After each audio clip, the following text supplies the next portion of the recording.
Ça ne va pas être un séminaire de physique, mais vous allez voir, il y a quand même, j'ai quand même décidé de mettre 2 ou 3 équations que peut-être certains d'entre vous comprendront, pas moi. L'essentiel, c'est finalement que je vous fasse plutôt rire. Alors, je vais donc expliquer ce parcours en quelques minutes. C'est marrant, dans cette slide, en fait, j'avais mis de Paris, puis je me suis dit, bon, je vais vite changer pour mettre de Palaiseau, on ne peut pas le voir. Ah, je ne sais pas, vous voyez bien, non? On ne voit pas écrit. Bon. Donc effectivement, c'est un parcours qui m'a emmené d'ici, de cette chère école, où j'étais donc en 89. Enfin, c'était une époque où l'école durait 3 ans, dont 1 an de service militaire, à l'époque où il y avait un petit oral, un grand oral, enfin bref, c'était il y a tellement longtemps qu'on ne peut même plus l'imaginer. Donc elle m'a emmené ensuite à Pasadena, au JPL. En fait, j'étais au JPL déjà pendant ma thèse, pendant à peu près 1 année. Donc le JPL, c'est un des grands centres de la NASA. Là, on dirige toute l'exploration non humaine du système solaire et and beyond, donc Voyager et ainsi de suite. Et puis, j'ai eu beaucoup de chance d'y retourner après ma thèse, où j'ai été embauché pendant quelques années. Et puis, j'ai eu la chance aussi de faire partie d'un programme d'observation sur le Mauna Kea, qui est donc un des grands observatoires astronomiques du monde, qui est un volcan endormi sur la grande île d'Hawaï, où il y a des télescopes divers et variés dans différentes longueurs d'onde, dont le Keck télescope, qui est les 2 Keck. Et moi, j'ai eu la chance d'observer à partir d'un des 2 Keck avec un instrument visiteur qui, vous allez voir, était destiné à certaines choses. Je vais en parler dans 1 minute. Et puis ensuite, je suis revenu, effectivement, comme le disait Bernard, pour créer une société. Et je vais vous en parler un peu. Donc finalement, en 2-3 slides, je vais vous donner quelques highlights de ma longue carrière. Donc premièrement, je voulais être chanteur de rock. Ça n'a pas bien marché. J'ai pas vendu beaucoup d'albums. Et cette photo, d'ailleurs, a été prise quand j'étais en 3e année de l'IX, où je venais juste d'en sortir. Ensuite, vous avez vu, je voulais être astrophysicien. Et là, voilà, j'ai eu la chance de travailler au CNES. Donc j'avais une bourse en fait du CNES pour faire ma thèse. J'ai travaillé à l'Observatoire de Paris, j'ai travaillé au JPL. Et le but, c'était de mes travaux, donc en instrumentation spatiale, c'était de découvrir des nouvelles planètes. Donc l'idée, c'était de faire de l'astrométrie, donc de la mesure de la position des étoiles, à partir de nouvelles technologies, en particulier d'interférométrie. Donc j'ai fait une thèse qui s'appelait, je crois, interférométrie spatiale appliquée à l'astrométrie globale. Et le but, c'était de détecter des nouvelles planètes. Et donc, j'en ai pas détecté beaucoup, puisque notre super programme sur le télescope Keck a vraiment très bien marché, alors qu'à côté, il y avait des gens qui étaient à l'Observatoire de Haute-Provence, donc beaucoup moins exotiques que Hawaï, et qui ont détecté d'abord la première planète, 51 PEG, en 95. Et puis ensuite, depuis cette équipe et une autre équipe du Lick Observatory en Californie ont détecté, je crois, on en est à 1800 planètes, vous avez sûrement suivi tout ça. Et notre programme, qui est toujours en activité, a toujours trouvé 0 planète. Donc, il fallait bien que je fasse quelque chose, et surtout qu'à un moment, j'ai partagé le même bureau au JPL que celui qui avait découvert la première planète, Didier Queloz, qui est devenu un très bon ami. Donc, c'était un petit peu frustrant, et donc j'ai dit que j'allais faire autre chose. Et donc, je suis parti faire autre chose, et là, j'ai décidé de créer une start-up dans un domaine qui n'était pas l'informatique et pas les téléphones, mais qui était donc l'imagerie médicale. En fait, j'avais eu la chance, pour ceux qui ont fait leur service militaire dans cette école, quand on intégrait l'école, les caissiers de la promo, donc 87 pour moi, 2 années avant, m'avaient dit: si tu t'emmerdes dans ton service militaire, ce qui est vraisemblablement ce qui va se passer, à un moment, au début, à la courtine, on va te proposer de signer pour faire un stage dans le service de santé des armées. C'est une super planque, tu vas passer le mois de juin à te balader entre les services de santé, c'est intéressant, et en plus, tu seras un peu à Paris, ça sera super. Donc évidemment, j'ai signé pour ce truc. Avant de partir, la fleur au fusil au 403e régiment d'artillerie à Chaumont-sur-Marne, que je recommande à tout le monde. Et donc, je n'ai pas été pris pour ce stage. Et j'étais tellement désespéré à Chaumont-sur-Marne que j'ai appelé un chirurgien du Val-de-Grâce qui avait opéré ma mère. Je lui ai dit: il faut absolument que vous m'aidiez. Donc lui, forcément, il était général. J'ai ensuite appelé le colonel, je crois, qui dirigeait notre promo, je suppose, et d'une cabine téléphonique à Chaumont-sur-Marne. Je me revois très bien, littéralement, enfin le tchatchant pendant 10 minutes en lui expliquant que je voulais pas du tout faire l'X, que je voulais faire médecine, c'est absolument pas vrai, et que donc il fallait absolument faire ce stage et qu'il fallait qu'il parle au professeur des Georges et ainsi de suite. Et puis il m'a rappelé, il m'a dit vous m'avez convaincu, vous avez eu le stage. Et donc grâce à lui finalement, j'ai vu des trucs absolument géniaux. Au Val-de-Grâce, où ils avaient inventé les systèmes stéréotaxiques pour aller faire des biopsies dans le cerveau. Et j'ai été complètement passionné par toutes les technologies qu'il y avait là. Et donc ensuite, j'ai fait un long détour par l'astrophysique et j'ai décidé de créer une société dans le domaine médical, d'imagerie médicale. Et j'ai créé une société aussi parce que je viens d'une famille d'entrepreneurs et donc j'avais toujours eu envie de créer une boîte. Et puis à l'époque, au siècle dernier, en 99, c'est le moment où il y a eu une grande révolution qui vous concerne, une grande révolution en France. C'est que tout d'un coup, il y a un monsieur, Claude Allègre, qui s'est dit « Mais est-ce que c'est bien raisonnable d'interdire, de rendre illégale la prise de participation dans une société par un chercheur ?» Un chercheur qui a une invention, avant 99, n'avait pas le droit de créer une société pour exploiter cette invention et d'en faire partie, n'avait pas le droit d'aller travailler à temps partiel dans cette société, d'être ce qu'on appelle aux États-Unis le Chief Scientific Officer ou le Chief Technology Officer. Donc il n'y avait pas vraiment de société qui se créait à partir d'idées qui venaient des labos académiques. Un truc qui était évidemment monnaie courante aux États-Unis, en Israël ou dans des tas d'autres pays. Et donc heureusement ça a changé et donc ça a créé beaucoup de choses. Il y a eu le premier concours national d'aide à la création d'entreprises innovantes qui a été lancé. Et puis depuis, ça existe toujours. Ça a lancé des dizaines et des dizaines de start-up. Et ça a créé vraiment un nouvel environnement dont je reparlerai dans la suite.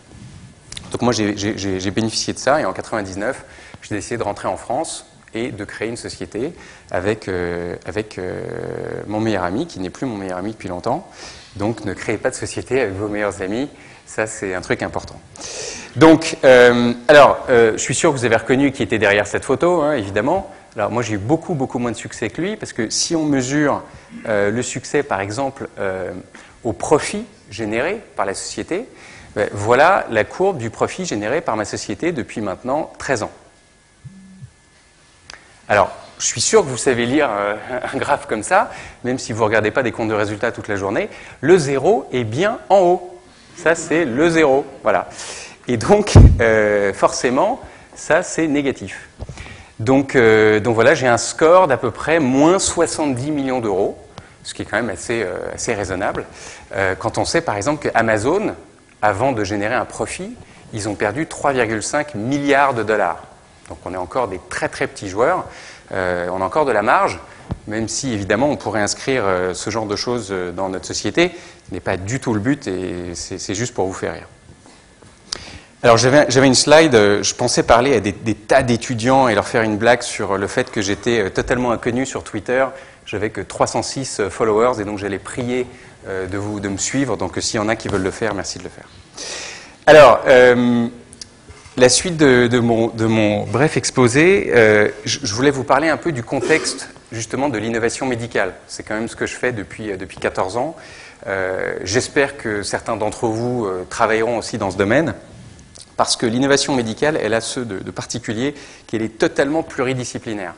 Donc elle réunit des gens qui viennent de pratiquement tous les domaines, l'électronique, l'optique, la mécanique, la thermique, enfin absolument tout ce que vous pouvez trouver dans un laboratoire de physique, de biologie, de chimie et ainsi de suite, peut devenir un jour une innovation dans le domaine médical, que ce soit dans l'imagerie bien sûr, mais dans la thérapie, le diagnostic et ainsi de suite.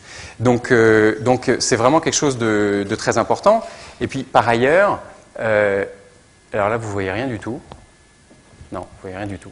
Donc ce qui est écrit, évidemment, c'est que les dispositifs médicaux sont au cœur de l'innovation médicale. Vous êtes tous exposés, soit directement, soit indirectement par vos proches ou vos amis, à l'innovation en technologie médicale, que ce soit pour faire une IRM dans des IRM un peu nouvelles, un scanner, des gens qui se font opérer de façon minimalement invasive avec des instruments évidemment ou des techniques qui n'existaient pas il y a encore 10 ans et qui leur permettent de ressortir le soir alors qu'avant il fallait passer 10 jours à l'hosto et 3 semaines de rééducation.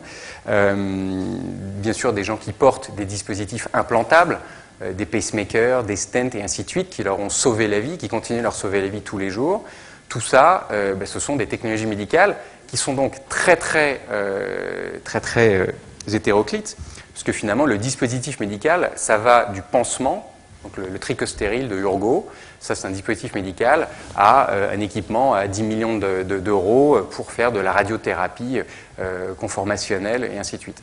Donc c'est un domaine très vaste, très pluridisciplinaire, dans lequel la France a normalement un rôle très important à jouer, mais ce qui est écrit là, c'est que justement, il y a un problème en France.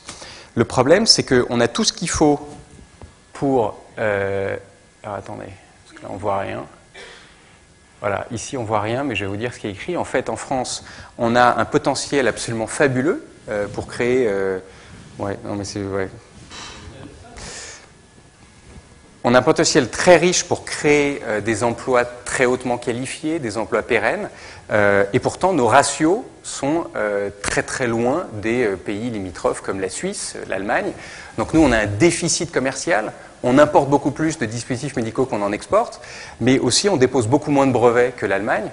Donc si je me souviens bien le chiffre, on en a 900, non, on a 8000 brevets, on en dépose 900 par an. On en a 8000 brevets, il y en a 58 000 en Allemagne sur les dispositifs médicaux. Mais aussi, on a, nous, à peu près 1000 entreprises dans les technologies médicales, il y en a 6000 aux États-Unis. Donc il n'y a pas le même ratio de population, et ainsi de suite. Il y a d'autres ratios importants comme ça, d'emplois créés. Donc il y a un vrai potentiel.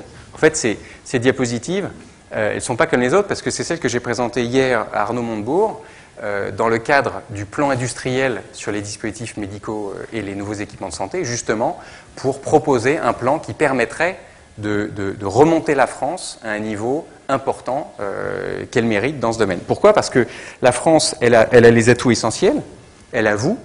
Donc vous représentez, vous venez de différents horizons, vous représentez l'excellence scientifique technologique de la France. Il y a aussi l'excellence médicale qu'on peut trouver ailleurs. Il y a aussi des tas de moyens. Aujourd'hui, il y a des agences pour l'innovation. Enfin, il y a des tas de moyens pour démarrer une société, pour innover. Et pourtant, on a ces ratios qui sont très loin de nos voisins. Donc, il existe des verrous majeurs encore à l'innovation, à la création de sociétés. Et donc, mon but aussi aujourd'hui, c'est, on ne sait jamais, de susciter des vocations, parce que la création de sociétés dans ce domaine, ça vient ça vient par différents biais. Il y a des collaborations pluridisciplinaires, il y a des jeunes qui vont créer une société, il y a des inventeurs qui sont des chirurgiens, des médecins, qui vont rentrer en contact avec des entrepreneurs ou avec des financeurs, et ainsi de suite. Et tout ça va donner lieu à des choses très intéressantes. Il se trouve que le contexte actuel en France, non, je crois que vous ne devriez pas éteindre parce que sinon le film ne va pas marcher. Le contexte actuel français est très favorable. Et j'y reviendrai aussi tout à la fin de l'exposé. D'abord, il y a clairement une visibilité très fortement accrue dans le domaine des technologies médicales. Encore une fois, qui sont très pluridisciplinaires. Donc il y a ce fameux plan dont je viens de parler. Donc on a la chance de faire partie des 34 plans que le président de la République a lancés il y a 9 mois et maintenant qui sont en phase de présentation de feuilles de route. Donc le 8 juillet, tous les plans auront fait valider leur feuille de route. Et ensuite, c'est là que les choses ont vraiment commencé. Donc on va essayer de mettre en œuvre les actions qu'on propose pour faire bouger les choses. Mais il y a aussi un certain nombre de rapports qui ont été faits par différentes instances. Ce qui est assez drôle d'ailleurs, c'est que tout d'un coup, il y a une floraison de rapports qui disent la même chose et qui sont commandités à différents organismes. Bon, c'est un peu toujours comme ça.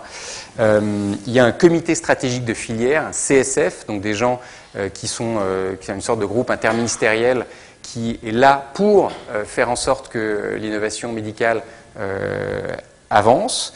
On a créé avec d'autres entrepreneurs, d'autres chefs d'entreprise dans le domaine,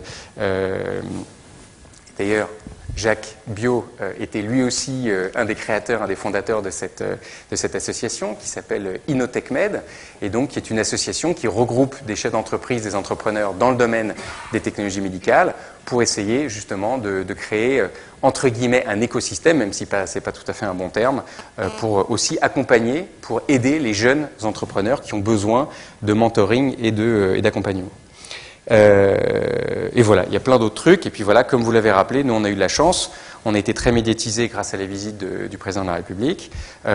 Et c'est important que justement il y ait cette médiatisation, parce que c'est comme ça aussi qu'on change la culture française, qui n'est pas du tout comme la culture californienne ou américaine, on sait bien, qui n'est pas de dire « Ah tiens, tu veux créer une société, ben, je vais te donner, tous les cousins, tous les frères, les sœurs vont te donner 50 000, 100 000 euros, parce qu'on ne sait jamais, tu es peut-être le prochain Google, le prochain Amgen, le prochain Genentech. Il faut absolument que la France avance là-dessus. » Alors justement, ce qui est important de comprendre, c'est que l'environnement de l'innovation en technologie médicale est extrêmement complexe, parce qu'il y a des acteurs très très différents et qui ont tous des objectifs assez différents. Donc il y a bien sûr les financeurs qui sont extrêmement importants, ceux qui vont apporter les capitaux très importants nécessaires pour faire ce qu'on fait. Donc vous avez vu que nous on a déjà englouti 70 millions d'euros et on va sûrement continuer à en engloutir un peu. Donc il faut beaucoup d'argent, il faut des capitaux propres importants. Il y a bien sûr les gens qui ont les idées, l'envie d'innover, les inventeurs, les startups, les grands groupes aussi.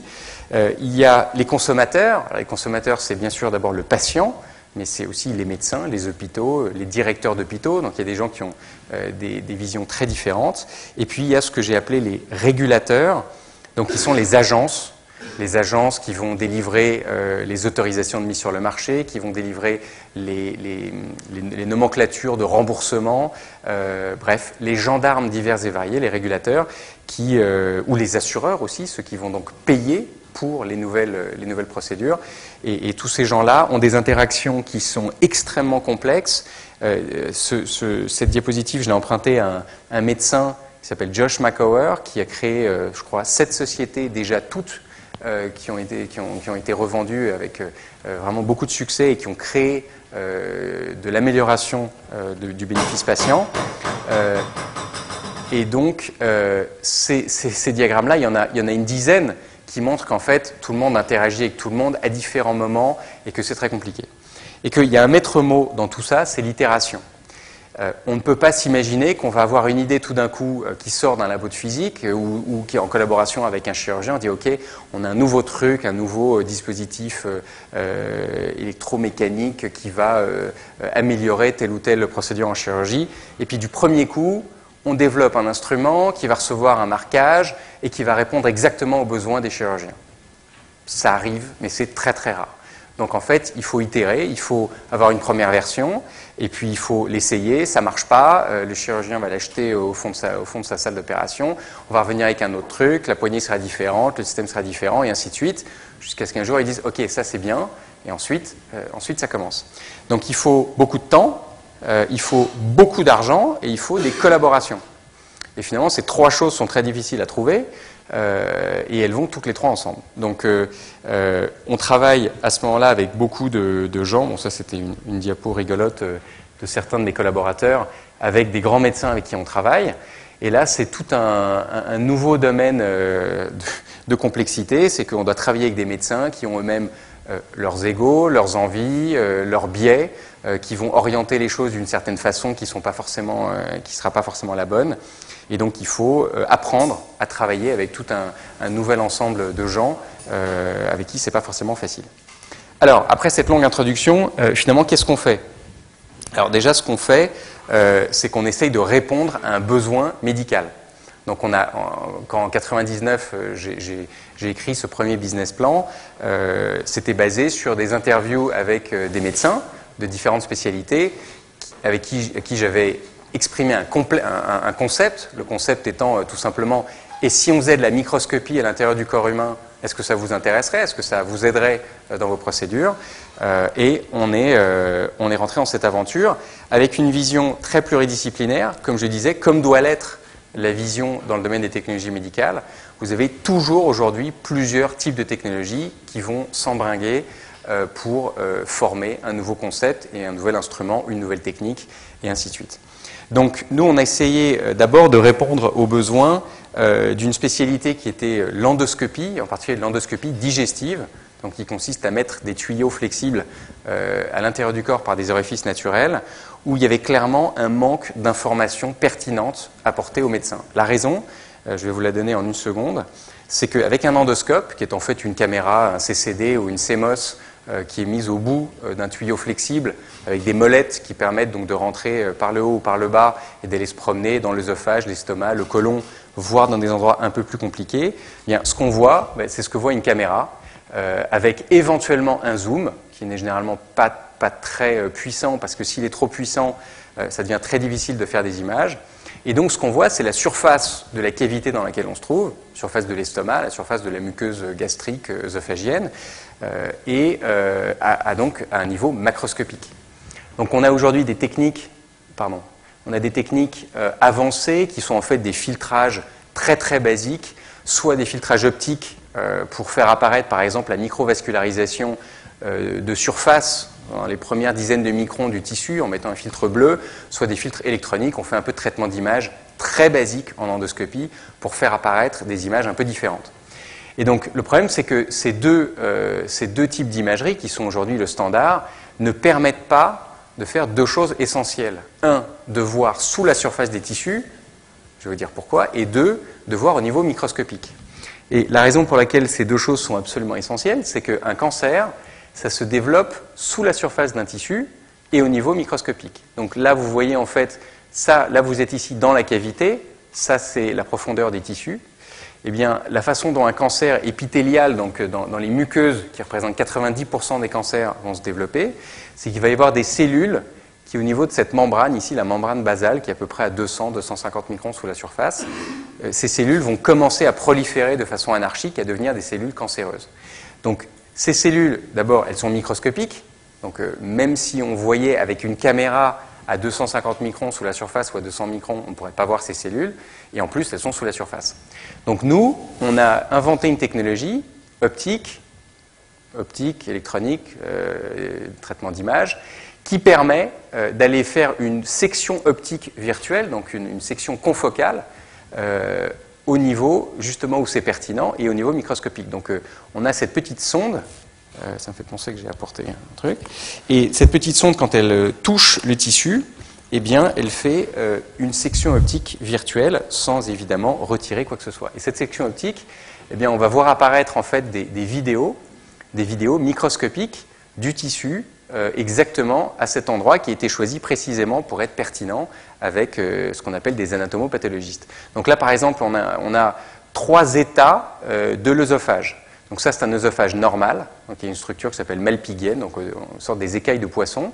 Ici, il y a un œsophage qui a changé, qui n'est pas encore précancéreux, mais c'est une condition qu'il faut surveiller parce qu'elle peut devenir précancéreuse puis cancéreuse. Ça s'appelle un œsophage de Barrett ou endobrachioœsophage en français. Et puis là, c'est ce qu'on appelle un cancer in situ, c'est-à-dire que c'est vraiment une lésion cancéreuse, mais qui est encore localisée ici, et elle va pouvoir être traitée de façon endoscopique pendant une procédure ambulatoire, et le patient peut rentrer chez lui le soir en se disant « Ok, j'avais un précancer, mais ça y est, c'est terminé ». Alors que si on attend et qu'il y a une invasion plus importante des différentes muqueuses, sous-muqueuses, et ainsi de suite, ben là, on est dans un système complètement différent. Il va falloir faire une intervention chirurgicale. L'intervention chirurgicale, c'est retirer l'œsophage. Donc, le pronostic à 5 ans d'un cancer de l'œsophage, c'est 14% de taux de survie. Donc ça fait une énorme différence parce que si on arrive à ce stade-là, le taux de survie à 5 ans, c'est 95-98%. Donc vraiment, ce qu'on veut faire, en fait, c'est faire ça. Or, les endoscopistes sont totalement aveugles avec leur technologie actuelle vis-à-vis de ce but qui est celui-là. Donc nous, ce qu'on a fait, c'est qu'on a développé ce système. Donc on a tout un ensemble de technologies qui sont réunies dans cette machine là, qui s'appelle le Cellvizio, qui vient se mettre à côté d'un endoscope.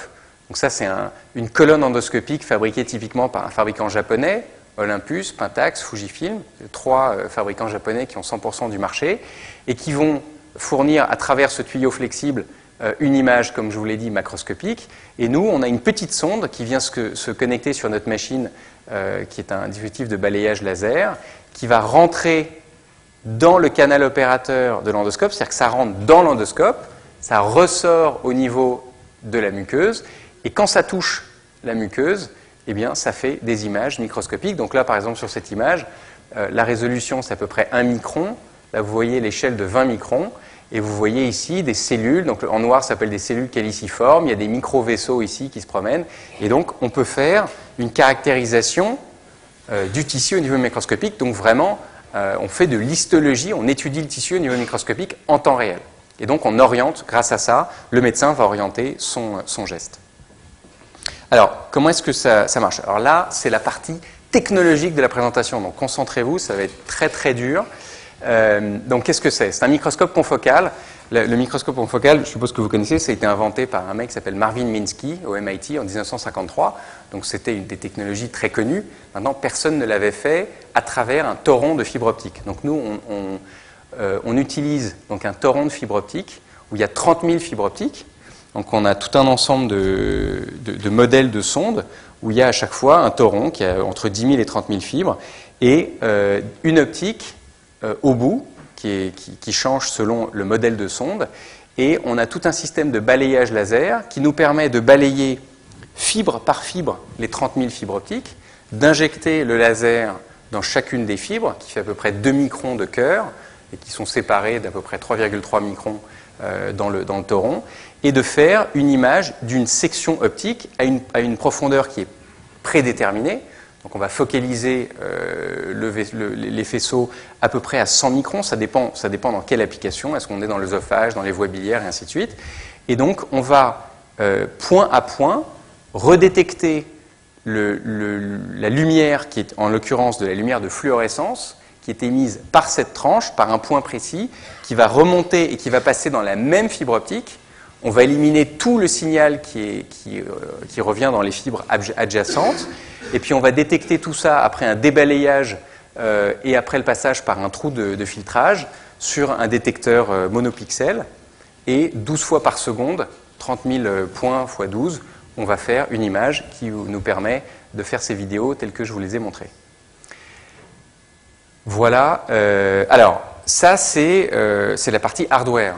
En fait, le Cellvizio, c'est autant de hardware que de software. Et je me suis associé au tout début avec quelqu'un qui s'appelle Nicolas Ayache, qui est professeur et directeur de recherche à l'INRIA, et qui est un spécialiste du traitement d'images médicales.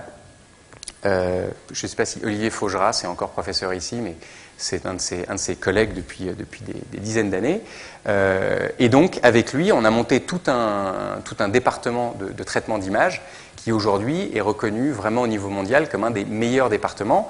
Et je vais même vous dire que récemment, un de nos camarades, qui s'appelle Tom Vercotteren, qui était chez nous depuis 10 ans, c'est un X2000, et nous a quittés.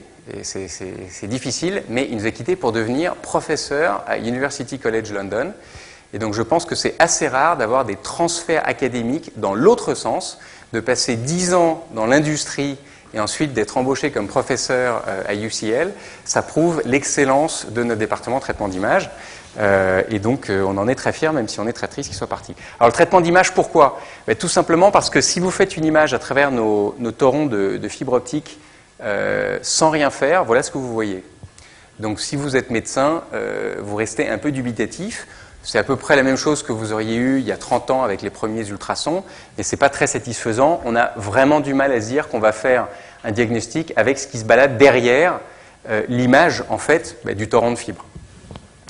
Et donc nous, ce qu'on fait, c'est qu'on fait tout un ensemble de choses, et je ne vais pas rentrer dans les détails, même si je vais vous montrer 2-3 trucs, qui permet de changer complètement ça, finalement d'éliminer complètement l'image du torrent de fibres et de récupérer un signal, ici, je ne sais pas ce qu'on voit, mais bref, c'est une modélisation d'un tissu, et ça, c'est vraiment ce qui passe derrière. Et les images que vous avez vues, bien sûr, sont des images qui, brutes, ressemblent à ça. Alors, on fait plus encore que juste améliorer la calibration. On fait aussi, par exemple, de ce qu'on appelle du mosaicing en temps réel, qui est un truc justement que Tom Vercotteren a entièrement développé chez nous, avec d'autres gens après, et qui permet en temps réel de venir faire une mosaïque de toutes les images qu'on acquiert pendant que la sonde se promène le long du tissu, et donc d'avoir des images qui sont beaucoup plus larges et éventuellement beaucoup plus résolues. Alors, c'est là où intervient le point clé de cette présentation, c'est une équation. Parce qu'il fallait quand même que je mette une équation, donc je ne vais absolument pas la commenter, mais Récemment, j'étais à une présentation au Collège de France, justement de Nicolas Ayache, qui expliquait comment tout ça a été fait, et j'ai redécouvert des trucs absolument géniaux qu'on fait. Par exemple, le fait qu'on utilise des difféomorphismes dans des variétés riemanniennes. Et là, je peux vous dire que j'ai repensé à Jean-Pierre Bourguignon et son cours en 1990 qui s'appelait Calcul variationnel et qui parlait de la coulée de gradient du vecteur symplectique, tout ça dans des variétés riemanniennes où je n'ai jamais compris un mot de ce qu'il racontait. Et je me dis que maintenant, c'est dans les instruments que j'ai co-inventés, j'en suis très fier.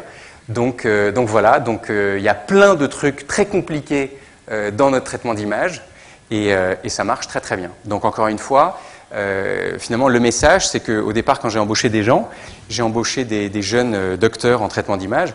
Je leur ai dit voilà, il n'y a absolument pas d'image à traiter puisqu'on est à des années d'avoir un instrument, mais j'aimerais que vous travailliez avec des opticiens, des électroniciens à la modélisation complète de notre futur instrument pour comprendre comment est-ce qu'on va résoudre les problèmes essentiels qu'on avait évidemment envisagés, qui étaient d'avoir ces images absolument ininterprétables. Ça a marché. Donc on fait maintenant beaucoup plus que ça en traitement d'image. On fait de la quantification, on fait de la segmentation, par exemple, de vaisseaux, et on arrive à sortir des informations fonctionnelles très intéressantes. Donc voilà. Bon, pour plus d'infos, je vous invite à aller sur le site du Collège de France, où il y a donc cette année Nicolas Ayache, qui est le professeur qui a la chaire d'informatique et sciences numériques. Et ces cours sont absolument super. Bon, bien sûr, ce sont des cours de Collège de France, donc ça n'a rien à voir avec un cours en amphi ou en petite classe ici. Mais si vous voulez en savoir plus sur ce qu'on fait, allez-y. Il se trouve que dans le cadre, il a fait toute une présentation sur l'imagerie microscopique in vivo. Et après, un professeur de gastro-entérologie a parlé des applications médicales. Et puis moi, j'ai raconté un peu la même chose que ce que je vous raconte ici, donc vous n'avez pas besoin de le voir. Alors, la suite, qu'est-ce que c'est? Une fois qu'on a un concept et puis que ça commence à ressembler à une technologie qui pourrait un jour être utile, c'est un très très long chemin semé d'embûches. Je ne vais pas commenter tout ce qu'il y a ici, mais en gros, c'est une série de cycles, d'itérations qui sont pavés de milestones importants. On obtient des accords réglementaires, on commence des essais cliniques, on obtient des études positives ou pas, on recommence, et ainsi de suite, jusqu'à arriver, on espère, à un produit complet, c'est-à-dire un produit qui a une valeur prouvée, qui a des publications scientifiques associées, qui a des médecins pour le défendre et pour dire que ça marche bien. Et aujourd'hui, il y a même un problème supplémentaire, c'est qu'il faut en plus prouver qu'au niveau médico-économique, c'est intéressant. Pourquoi? Parce que malheureusement, depuis quelques années, on s'est rendu compte que la santé avait bien sûr un coût et qu'on ne pouvait pas se soigner à tout prix et que quand on inventait une nouvelle technologie, elle allait forcément rajouter un coût, mais qu'il fallait que ce coût soit avantageux et qu'on ait une notion de cost effectiveness et que finalement rajouter dans une stratégie de diagnostic, de traitement, une nouvelle technologie allait être in fine cost effective. Alors pour vous montrer à quel point il faut faire des itérations, ça c'est la première image qu'on a faite avec notre technologie au départ. Donc c'était sur un oscilloscope où notre directeur scientifique, qui était un de mes professeurs en astronomie, François Lacombe, au dernier moment, alors qu'on recevait des investisseurs et on espérait que les investisseurs allaient bien sûr nous redonner de l'argent, et ils n'avaient pas d'image, ça ne marchait pas, ça faisait 1 an qu'on pataugeait, a eu l'idée géniale de brancher notre instrument sur un oscilloscope, sur la 3e voie, pour faire une image, et ça a marché dans le sens où on voit apparaître les stries d'une mire US Air Force, d'une mire calibrée, et on voit on voit effectivement des petits traits qui vont à peu près jusqu'à 2, 3, 4 microns. Et donc on disait voilà, c'est fantastique, on a montré ça à des gens qui n'avaient absolument aucune idée de ce qu'on leur montrait, qui ont dit ah c'est absolument génial, et ils nous ont redonné de l'argent. Donc il faut jamais désespérer. Ensuite c'est devenu un truc comme ça, et aujourd'hui j'ai beau me creuser la tête, et il n'y a plus personne de cette époque, et François s'en souvient pas, ne s'en souvient pas non plus, on ne sait plus pourquoi il y avait une clé. Un truc, il fallait démarrer un truc avec une clé. C'était sous Windows en plus, enfin, c'était absolument abominable. Donc ensuite, on a créé un autre truc où il y avait un Mac. Alors ça, c'est ce que faisaient les médecins avec. Les premiers médecins qui ont fait des patients avec notre technologie, ils l'ont mis n'importe comment. Voilà, ça c'était en Californie, à Palo Alto. Et puis c'est devenu un jour quelque chose qui ressemblait à peu près à un instrument d'endoscopie, jusqu'à devenir plus récemment quelque chose qui est plus sobre. Voilà. Donc finalement, Voilà toutes ces itérations. Et puis on se retrouve début 2011. On a fait plein d'itérations, on a fait plein d'essais cliniques. Et puis on n'a plus d'argent, ou très peu. Et en plus, l'année 2010, où on avait commencé à vendre, ça ne se passait pas si bien que ça. Et il faut trouver de l'argent. Et là, il s'est passé un événement assez inouï dans notre vie, puisqu'on s'est dit, j'ai embauché un nouveau directeur financier fin 2010, et on s'est dit, OK, on va aller introduire la société en bourse. Alors nos administrateurs, notre conseil d'administration nous ont regardés comme si on était complètement fous, et puis finalement on l'a fait. Donc ça c'est un autre message, c'est qu'il y a toujours des gens évidemment pour vous dire que c'est pas possible. C'est très bateau de le dire, mais tout est toujours possible. Donc en fait on est allé en bourse fin juin 2011, à un moment où la Grèce venait de faire faillite, où tout était en train de se casser la figure. Et en fait, on a eu un coup de chance incroyable parce qu'il y avait de l'argent partout et puis il n'y avait plus personne pour en demander parce que tout le monde croyait que c'était plus possible. Donc nous, on avait une bonne histoire. Et finalement, pour vous dire une petite anecdote, la veille de commencer ce qu'on appelle le roadshow, donc aller voir les investisseurs, les banques nous ont dit on arrête, on ne peut pas y aller, c'est trop dangereux, c'est impossible. Donc nous, on a dit non mais ça fait 3 mois qu'on n'a pas dormi, donc il est absolument hors de question qu'on n'y aille pas. Ils ont dit bon ok, on va réduire la taille. Alors on a fait 1 heure au téléphone pour savoir si on pouvait arriver à trouver 25 millions d'euros finalement entre toutes les banques qui travaillaient pour nous. Il y avait 3 banques, enfin, c'était un dispositif énorme. Et finalement, les 25 millions d'euros, on les a eus en 2 jours. Et à la fin des 10 jours, on avait 220 millions d'euros sur la table de gens qui voulaient investir dans notre société. Et on était limité à 56,5 millions d'euros. C'est dommage. Mais on a pris tout ce qui était possible, et puis ça nous a permis de vraiment avancer. Alors, maintenant, où est-ce qu'on en est? On a vraiment montré qu'on pouvait passer des biopsies physiques aux biopsies optiques. Donc l'idée, qui est résumée finalement dans cette diapo, c'est que par exemple, quand on est dans l'œsophage, où on ne voit absolument rien avec l'endoscopie, au lieu de prendre des biopsies aléatoires, qui est le protocole officiel, qui est la guideline officielle mondiale, c'est qu'on va prendre des biopsies aléatoires. Et le résultat, c'est que le cancer de l'œsophage est en augmentation de 600% depuis 20 ans. Donc clairement, ça ne marche pas. Bien, au lieu de faire ça, on va aller observer des zones qui paraissent suspectes et on va faire des dizaines, voire des centaines de biopsies optiques très rapidement, puisque d'abord c'est instantané, deuxièmement c'est non invasif. Et là, ce qu'on a montré par des études qu'on appelle randomisées, contrôlées, internationales, eh bien, c'est que justement, on améliorait considérablement la détection de zones précancéreuses d'un facteur 1,7 à 2, et qu'on améliorait aussi le nombre de biopsies prises, c'est-à-dire qu'on réduisait considérablement le nombre de biopsies nécessaires, puisque on a ce qu'on appelle une valeur prédictive négative de presque 100%, c'est-à-dire que quand ça apparaît comme normal avec notre instrument, en gros, c'est normal. Donc on n'a plus besoin de prendre de biopsie physique, on ne peut prendre les biopsies qu'aux endroits où justement ça a l'air anormal. Mais maintenant, on est allé beaucoup plus loin en cherchant finalement ce qui serait la killer app, ce qui n'est pas du tout un bon nom quand on est dans le domaine de la médecine, en montrant qu'on pouvait non seulement remplacer, éliminer des biopsies inutiles, mais surtout on pouvait aller faire des biopsies optiques là où les biopsies physiques étaient très difficiles. Donc, par exemple, dans un endroit qui s'appelle les voies biliaires et pancréatiques, donc autour du foie, de la vésicule biliaire, du pancréas, il y a des tas de petits canaux qui font 1-2 mm. Et aller mettre une pince à biopsie sur une sténose, donc un rétrécissement de ces canaux, vous imaginez qu'il doit y avoir ici une pince à biopsie qui doit s'ouvrir au bon endroit et prendre du tissu, alors même qu'on est contraint dans un tout petit canal, c'est très difficile. Donc, pour cette raison, 50% des cancers, alors là, ce n'était pas du tout la slide que je pensais vous montrer. En gros, je ne vais pas vous commenter ça. En gros, le résultat, c'est le suivant. 50% des cancers dans ce domaine, dans ces voies-là, sont ratés pendant les procédures. Et ça, c'est même si vous avez malheureusement dans les meilleurs centres experts. Si le Cellvizio est utilisé à la place d'une pince à biopsie, qui va échouer, on ne rate plus que 5% de ces cancers. Donc on a vraiment une amélioration considérable de la détection, et c'est un bénéfice patient majeur. Maintenant, on est allé encore plus loin, puisqu'on est allé là où les biopsies sont pas difficiles, elles sont interdites, elles sont impossibles. Donc là, par exemple, on a une application fantastique qui est dans le domaine de ce qu'on appelle les kystes pancréatiques. Alors, en 2 mots, parce que je ne vais pas vous faire un cours de médecine, il y a beaucoup de kystes pancréatiques. 2 à 3% de la population adulte a un kyste pancréatique. Alors avant, on ne le savait pas, mais maintenant qu'on fait de l'imagerie à tort et à travers, on fait un IRM, on fait un scanner, on fait quoi que ce soit, et on trouve de façon fortuite un kyste sur le pancréas.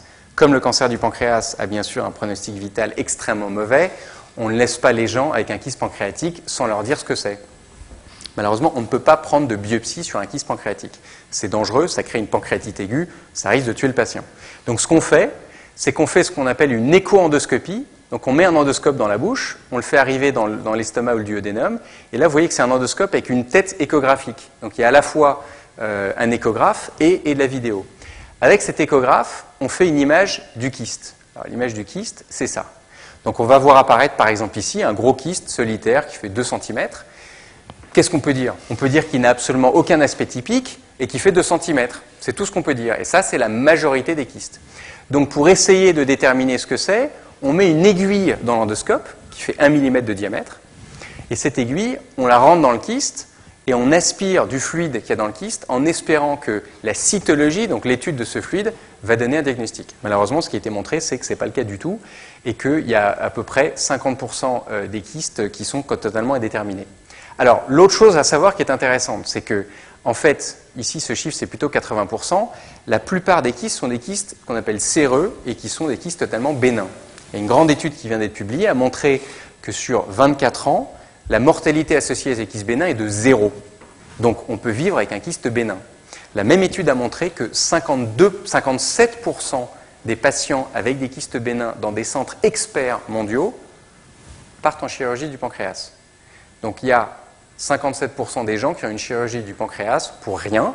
Chirurgie du pancréas qui non seulement peut tuer le patient, pour le coup, elle a une mortalité associée qui n'est pas nulle, mais en plus, il y a une morbidité, c'est-à-dire des complications post-opératoires qui sont majeures. Donc on peut devenir diabétique, on peut mourir plus tard, on peut avoir beaucoup de problèmes. Donc l'idée, c'est d'éviter à ces patients d'aller en chirurgie. Alors qu'est-ce qu'on a fait, nous? Bien, on a miniaturisé nos sondes tellement que on a fait une petite sonde qui fait 0,8 mm de diamètre, qui est exactement la même technologie, qui se branche sur le Cellvizio et qui rentre dans une aiguille. Donc ça, c'est l'aiguille de ponction, et ça, c'est notre sonde qui sort de l'aiguille et qui est loquée de telle façon qu'elle sort de 1 à 2 mm pour ne pas être cassée par l'aiguille. Et donc, qu'est-ce qu'on fait? Eh bien, guidé par ultrason, on va pousser l'aiguille et la sonde jusqu'à ce qu'elles soient en contact de la paroi du kyste. Et là, pour la première fois dans l'histoire, on fait de l'histologie d'un kyste pancréatique au lieu de faire de la cytologie du fluide qui est dans le kyste qui n'a aucun intérêt. Et ce qui était fantastique, c'est ce qu'on a vu. Voilà ce qu'on a vu. Donc ça, c'était dans l'hôpital privé Jean Mermoz à Lyon, où pour une fois on faisait nos essais cliniques en France. On a découvert un réseau vasculaire superficiel dans la paroi des kystes. Donc l'anatomopathologiste, donc la spécialiste des tissus de l'histologie, a vu ça, elle a dit « je ne sais absolument pas pourquoi il y a un réseau vasculaire ici ».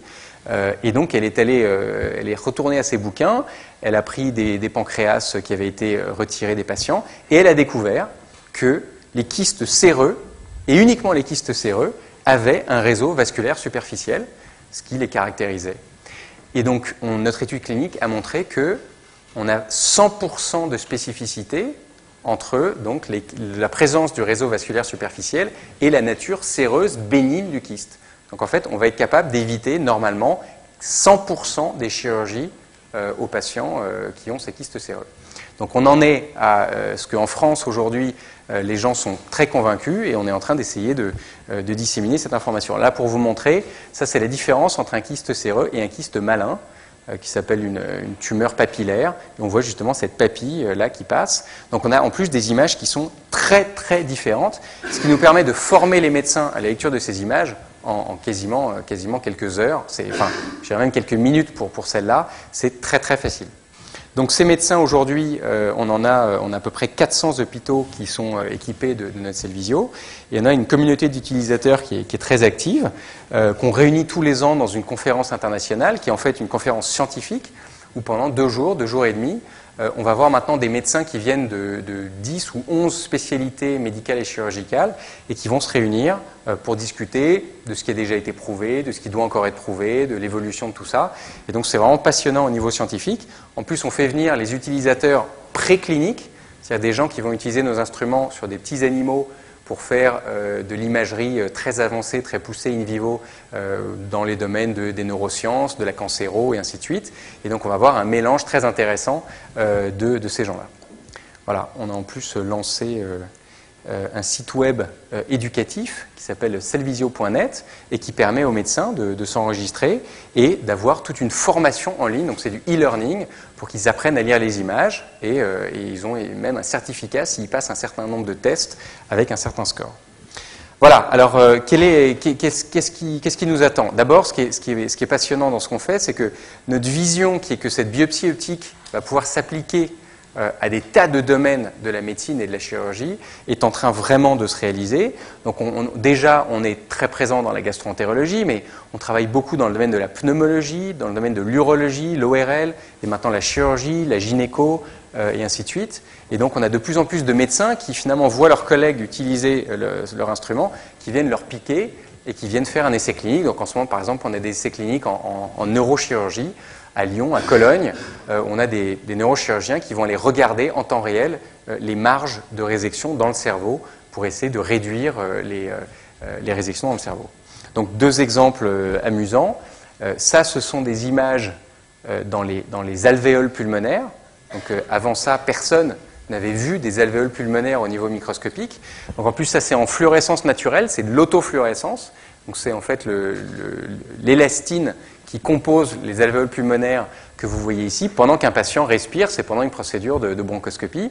Et donc là, il y a plusieurs applications qui se dessinent. Il y en a une, c'est d'aller aider à cibler des nodules périphériques qui sont aujourd'hui la cause numéro 1 du cancer du poumon, parce qu'il existe des technologies de navigation, mais qui n'ont pas de visualisation attachée. C'est de la navigation virtuelle sur patients reconstruits virtuellement après un scanner. Et nous, on va s'insérer dans le cathéter qui va jusqu'au nodule pour montrer en temps réel si on a raté la cible et si on est en fait dans les alvéoles ou si on est bien sur le nodule périphérique. On voit ici toute une masse fibreuse, voire même est-ce qu'on est bien à l'endroit précis du nodule où il faut faire une biopsie, parce que si on est juste sur une masse fibreuse, on n'aura pas d'informations sur la nature cancéreuse ou non du nodule. On a aussi une autre application qui se dessine qui est dans le domaine de la transplantation pulmonaire, qui est très intéressante.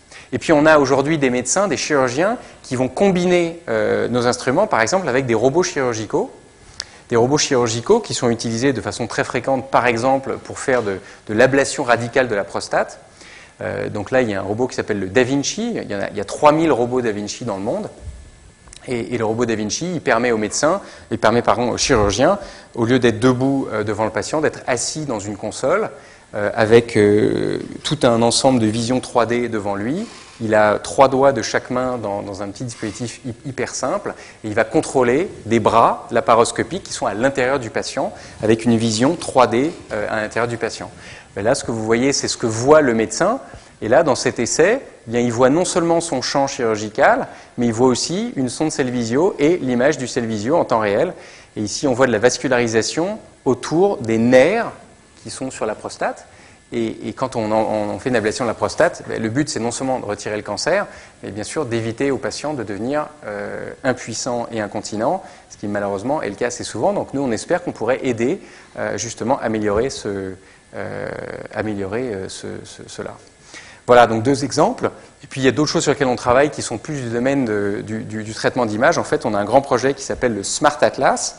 Le but, c'est de fournir une aide diagnostique aux médecins en lui ouvrant les pages d'un atlas en temps réel au bon endroit, c'est-à-dire en comparant une séquence qui est en cours à des séquences qui sont dans une base de données, avec tous les diagnostics finaux déjà dans la base de données, et d'être capable, avec un algorithme très puissant et entièrement développé par nous, de lui dire, eh bien, vous pensiez déjà que c'était ce qu'on appelle de la dysplasie de haut grade.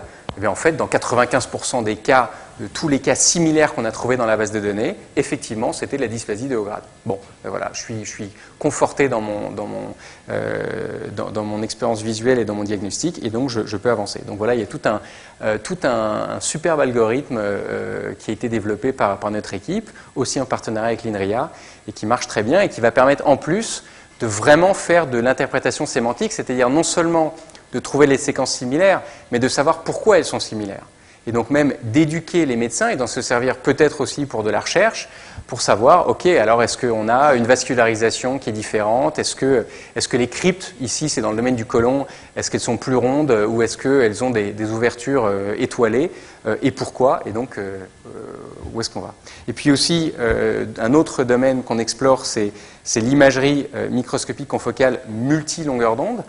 Donc là, on a déjà un instrument qui fonctionne très bien, mais sur l'animal uniquement, on n'en a pas encore fait un instrument clinique, où là, on va avec deux lasers, c'est exactement le même système, sauf qu'on a deux lasers totalement multiplexés qui passent donc exactement simultanément dans chaque fibre optique, comme je vous l'ai montré, et qui vont faire de l'imagerie donc multicouleur, ici, avec des marqueurs fluorescents moléculaires spécifiques et qui vont donc marquer des endroits différents sur le tissu. Ici, par exemple, on voit la vascularisation et puis on voit aussi ce qu'il y a autour.